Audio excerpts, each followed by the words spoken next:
Começaram hoje as inscrições para o FIES, o Fundo de Financiamento Estudantil. Os estudantes interessados em concorrer a uma bolsa devem se inscrever no site fiesseleção.mec.gov.br. A classificação e a seleção dos candidatos são feitas pelo Ministério da Educação. E a UPF assinou o termo de participação para adesão ao FIES no primeiro semestre de 2016, solicitando 715 vagas ao Fundo Nacional de Desenvolvimento da Educação em 51 cursos. E a UPF divulgou a relação dos pré-selecionados em primeira chamada do ProUni. Agora, os candidatos devem comprovar as informações prestadas no momento da inscrição por meio do protocolo da situação socioeconômica do grupo familiar. O processo deve ser feito na Central de Atendimento ao Aluno, aqui no Campus 1, até o dia 1º de fevereiro. E depois de mais de 15 dias, a chuva voltou a aparecer no estado. Os próximos dias devem continuar com chuva, que podem ir de moderada a forte, com possibilidade de queda de granizo, trovoadas e rajadas de vento em locais isolados aqui da região. Veja então os detalhes na previsão para amanhã e também para quinta-feira. A previsão do tempo para a quarta-feira é de céu com muitas nuvens, sem chuva. Mínima de 16 graus e máxima de 26. A quinta-feira será de sol entre nuvens e também sem chuva. Mínima de 16 graus e máxima que chega a 27. Os níveis de chuva na primavera e no início do verão foram acima das médias, por conta do fenômeno El Niño. O mês de janeiro, porém, choveu bem menos até o momento. Seria o enfraquecimento do El Niño? Até quando estaremos sob influência deste fenômeno? Bom, para responder a estas e outras perguntas, nós convidamos um especialista no assunto, que é o agrometeorologista da Embrapa Trigo de Passo Fundo, Gilberto Cunha. Gilberto, seja muito bem-vindo ao PFTV. Muito obrigado. Eu começo lhe perguntando se ainda estamos sob influência do El Niño e se é correto afirmar que a intensidade do fenômeno vem diminuindo aí por falta da redução no número de chuvas. Sem dúvida, estamos ainda sob a ação do evento El Niño, que começou em 2015 e todos os prognósticos deverá se estender ainda atuando pelo menos até o final do primeiro semestre desse ano. Agora temos que ter muito claro que a influência do El Niño no regime de chuva no sul do Brasil ela é maior no período da primavera, nos meses de setembro, de outubro, de novembro e no começo do verão, que pega o mês de dezembro. Então, esse fenômeno já mostrou para que veio um evento, sem dúvida nenhuma, de intensidade bastante forte, que rivaliza com os grandes El Niños de 1982 e 83 e 1997 e 98. Mas ele está presente, vai continuar atuando e a tendência é que nós tenhamos sim chuvas nos próximos meses ainda acima dos 100, 150 milímetros aqui no sul do Brasil. E depois do El Niño vem a Laninha, isso é uma regra, essa sequência, se falando de fenômenos climáticos? Não há uma regra, esse é um fenômeno que não tem um ciclo, um tempo de retorno. O mais comum, depois do encerramento de um ciclo, seja de um El Niño ou de uma Laninha, é a predominância aí por um período de um ano e meio, de uma condição neutra. Então, a perspectiva dos principais prognósticos do atual evento El Niño é que ele se encerre no final desse primeiro semestre e com maior chance que tenhamos dominando ao longo do final de 2016 e aí no começo de 2017 uma condição de neutralidade. Então, a volta de um evento Laninha seria uma chance menor. A menor chance mesmo é que esse evento El Niño não continue, ele se extingue, ele tem o seu ciclo encerrando ao final do primeiro semestre, até o mês de junho, começo de julho.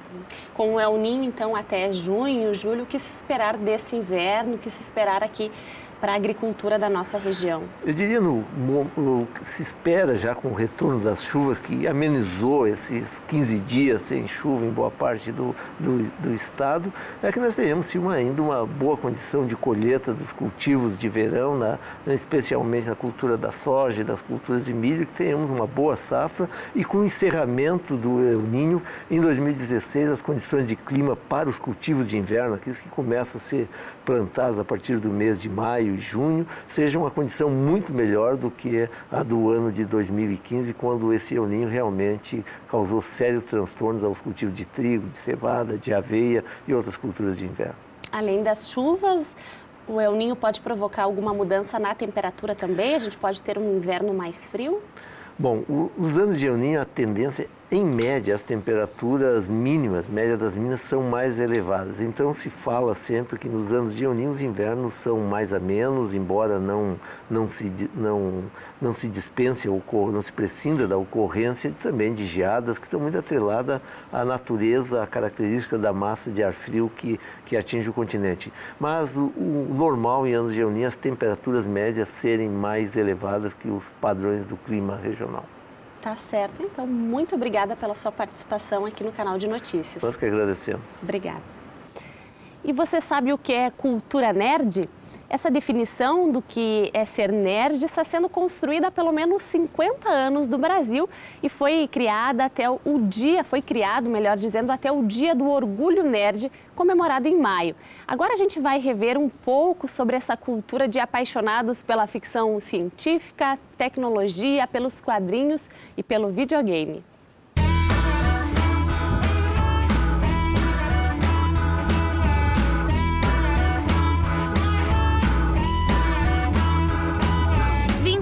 De maio, data comum para muitos, não para eles. É o dia de falecimento do Douglas Adams, que é o autor do Guia do Mochileiro das Galáxias. Por isso o dia da toalha, porque na verdade no livro tem uma referência à toalha e tal. Enfim, que os personagens usam toalhas e com toalhas conseguem fazer quase tudo. Uma coisa que é muito comum no dia 25 de maio são as pessoas andarem por aí com toalha, amarrando como se fosse uma capa, usando como um turbante, usando toalhas das mais diversas maneiras possíveis. Então acontece muito isso. Então se no dia 25 tu vê alguém usando uma toalha de uma maneira inusitada, é por isso. E o outro motivo realmente, então, do Dia do Orgulho Geek, o Dia do Orgulho Nerd, que foi organizado, então, por lojas e convenções de nerds nos Estados Unidos, que realmente começaram a realizar nesse dia e por isso ficou conhecido o dia 25 de maio, por todos esses motivos, então, como o Dia do Orgulho Nerd.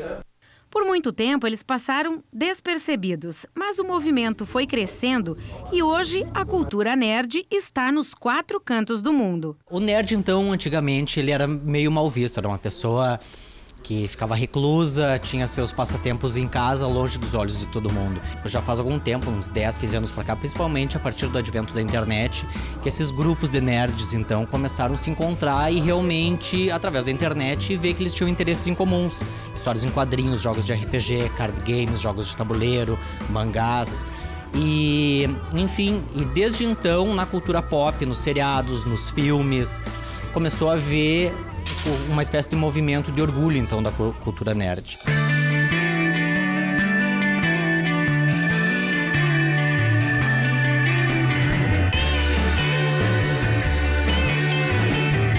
Na minha época, eu tenho 46 anos, então o que tu tinha para ler era gibis. Eram quadrinhos, tu não tem. Hoje tu tem livros a respeito de quadrinhos, tu tem filmes.